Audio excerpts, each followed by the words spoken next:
мероприятия круглого стола на тему «Мир без нацизма». Благодарю представителей посольства Российской Федерации в Республике Армения, наших друзей за участие в сегодняшнем мероприятии.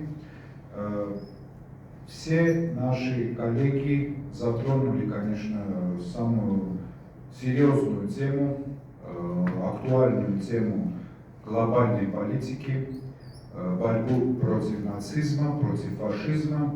И армяне, как и русские, не понаслышке знают о фашизме, потому что сегодня обсуждали исторический весь анализ прошедших годов, когда воевали армяне вместе с другими народами Советского Союза против фашизма. И, конечно, еще раз должны поблагодарить наших героев, которые погибли и внесли вклад за ту победу, которая состоялась 9 мая 1945 года. Еще раз спасибо всем участникам.